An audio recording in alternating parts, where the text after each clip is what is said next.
So, you called me for another therapy session? Why is that? Yeah, I've just been feeling really sad lately, doctor. Has anything in your life happened recently that might have caused that? It's a bit like Hungary last year. We pitted in this order for team reasons. Please let Lando pass, then you're free to race. Team order issued. Team order listened to. Lando Norris given back the position. Are you still here? We'd like to re-establish the order at your convenience. We'll leave this to risk circuits. Understood, Oscar. We're managing it. Just remember every single Sunday morning meeting we have. Yeah, tell him to catch up then, please. Oh, you beauty. Oh, my goodness. Norris and Piastri have swapped places, mate. Just because he had a slow start?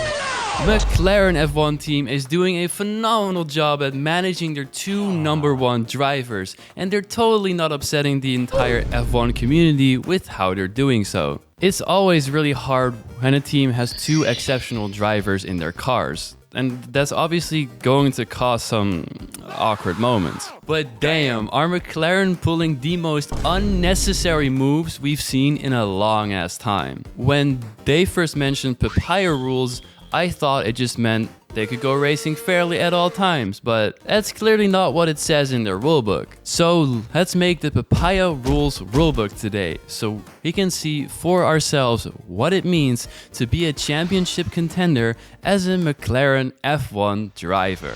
And of course, we first have to talk about the 2025 Monza Grand Prix. At this race, Lando started from second place while Oscar started from third, and during the start, Lando got pushed onto the grass by Max and nearly overtook him for the lead into the first corner. Max tried to go around the outside but gave up, maintaining the lead for the moment, and at the start of lap 2, giving the place to Lando to avoid a penalty. Meanwhile, Oscar lost his third position to Charles Leclerc, but got it right back with this incredible move around turn 6, only to lose it again at the start of the second lap. Up next, Max steams past Lando and disappears into the distance on lap 4, while Oscar re-overtakes Charles during lap 6, leaving them in the same positions as they started the race in. Besides that, nothing much happens until it's time for both McLarens to make their one and only stop. Now, what's interesting is when McLaren asked Lando to box his car at the end of lap 45, Lando asks the team if they don't want to box Oscar first. Would you want to box the other car first? Yeah, we'll do that. We'll swap it round, so stay out. This is kind of weird since Lando basically invites Oscar to possibly undercut him, which is also what he points out on the radio. Well, only if he doesn't undercut, otherwise I'll box first.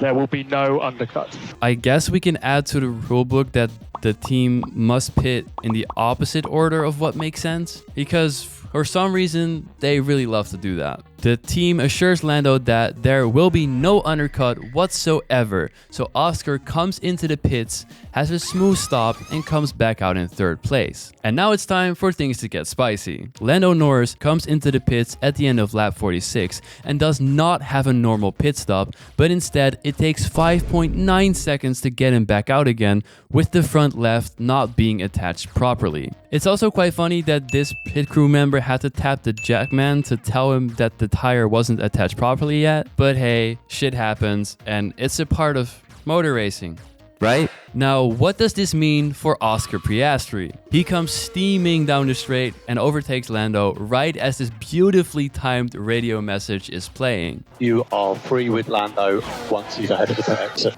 Now, let's imagine your McLaren Formula 1 team. You have two drivers at the top of the standings that are pretty close on points, and they both have a really good chance at becoming world champion for the very first time in their careers. Do you either let them race and accept that slow stops are a part of racing, or interfere and upset every single Formula 1 fan down to their core? Yeah, we all kind of know what they did. Lando was closing in on Oscar at a pretty fast pace, so I was really excited to see a battle unfold while watching the race. But nah, of course papaya rules that take the fun out of racing are more important to keep up. Great time to add to the rulebook that the team must do team orders if the drivers get too close to each other. Although they don't Always do that.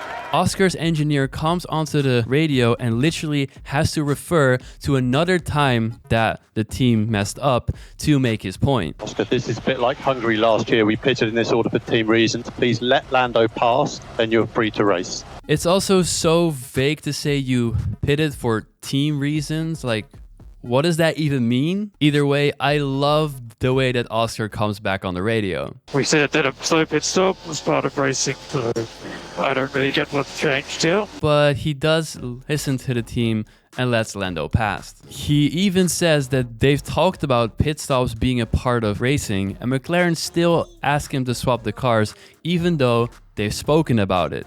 It's honestly pretty sad to watch. It's almost like Lando breaking his front wing and then the team telling Oscar, "So Lando broke his front wing. Okay. Can you please hit the wall at turn 6 so you also break yours?" No. Wait. What the fuck? What? No. Yeah, Lando got a puncture.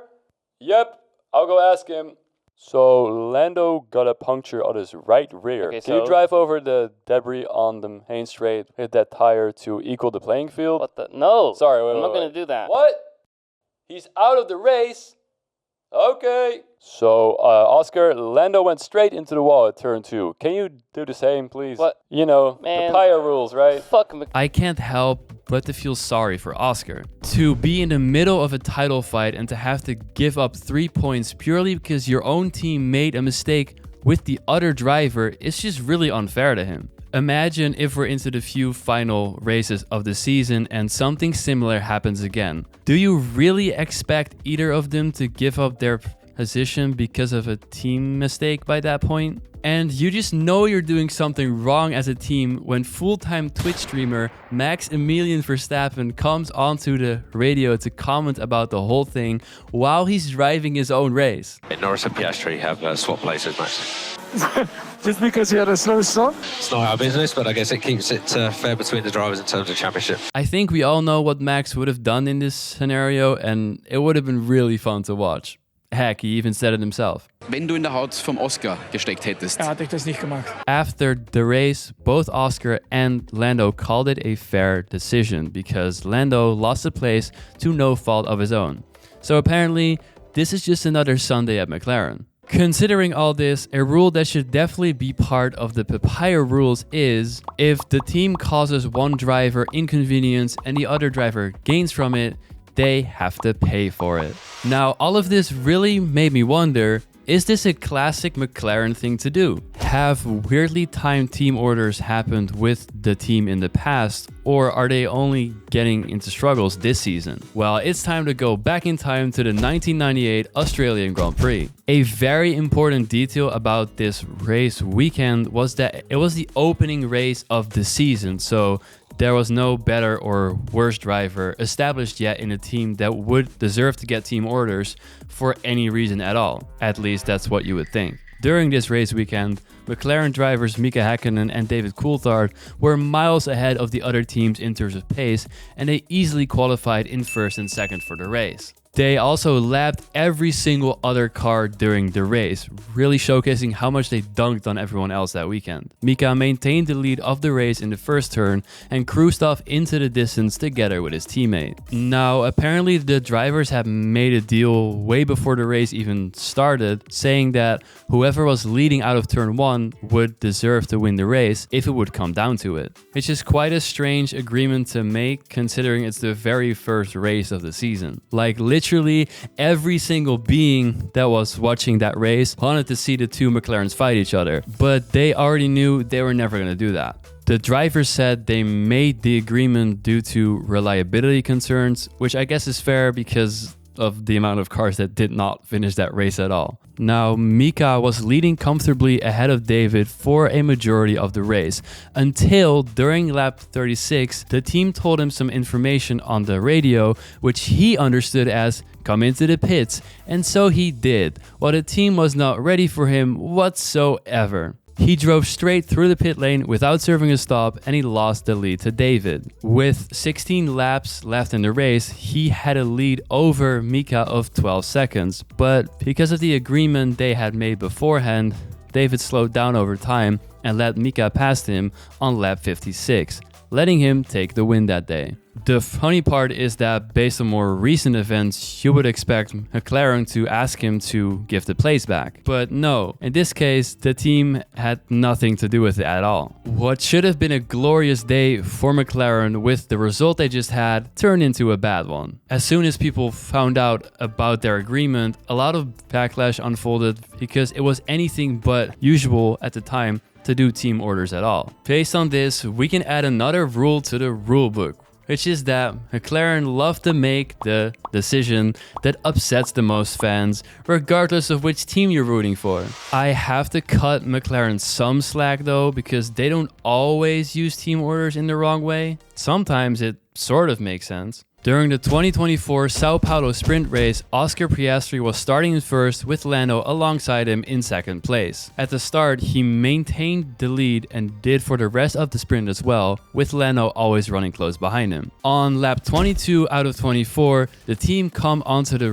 radio to tell Oscar to give Lando the lead of the race and let him win. This was already discussed before the sprint started, as Lando was still in the running to beat Max Verstappen for the driver's title, who was now driving right behind him. They really did time this swap perfectly too, as on lap 21 the yellow flag came out because Nico Hülkenberg pulled over to the side of the track, and moments after the McLaren swapped, a virtual safety car came out because of it. Lando, after the sprint, said it didn't feel that great to win this way, and a lot of people argued they should have just let them race, plus that Oscar deserved the win way more. But I do understand this one, and I'm glad that in this case they actually had a reason to swap them around instead of some other events. It's also worth mentioning that during the 2024 Qatar sprint race, Lando was running in first place with Oscar in second behind him, and he really wanted to return the favor for what happened in Brazil, and just maybe for earlier in the season as well. Lando went against what his team told him to do,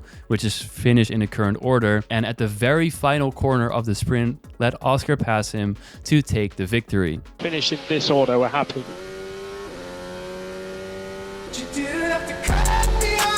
So hey, I guess team orders situations at McLaren don't always have to be awkward, but just 99% of the time. At least we can add one nice rule to the rulebook as well, which is that during sprint races, they do use team orders normally, just not during actual races. We obviously can't forget about what happened at the 2024 Hungarian Grand Prix. You might want to sit back for this one. At this race, the McLarens were starting ahead of the field with Lando in first and Oscar in second. Right after the race starts, Oscar is immediately alongside Lando, and after they go into the first corner 3 wide, Oscar gets the lead of the race while Lando falls back to third place but gets back into second after Max gives him the place back. For almost the entirety of the race, Oscar was running in first place on his way to his first ever win in Formula 1. The first pit stop cycle for McLaren goes fairly normal, with Lando boxing first and Oscar coming in a lap later, with both of them getting a smooth stop. During the second pit stop cycle, however, there's only 2 seconds in between them, which is clearly undercut territory,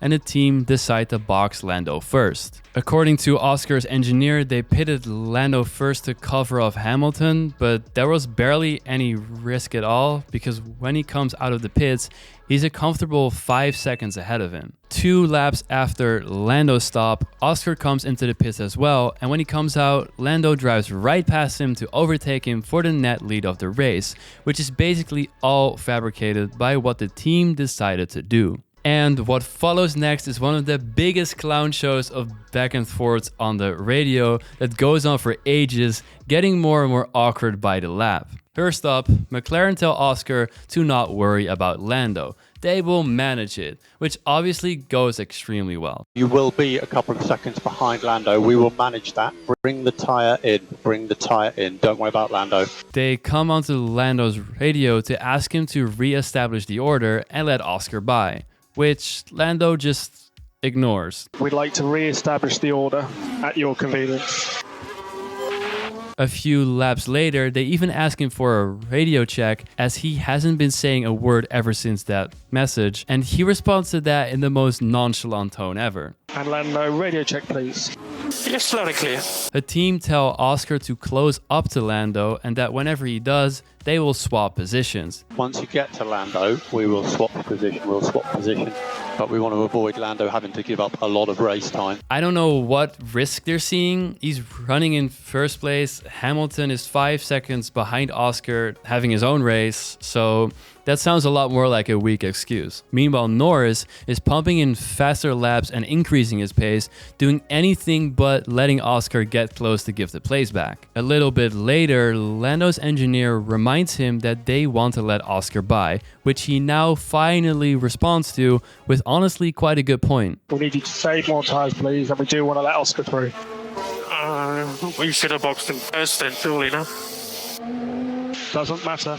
Well, I think it does matter. You could have just prevented this entire thing by just boxing Oscar first, instead of now awkwardly having to ask Lando to give the place back and taking away all the shine from Oscar's first win. Over the next couple of laps, the team gets more and more nervous as Lando is not doing anything to let Oscar get closer to him, and the gap only keeps growing. They even have to resort to desperate radio messages to try and get in his head. Just remember every single Sunday morning meeting we have. And then there's this radio message as well. We did the stop sequence in this order for the good of the team.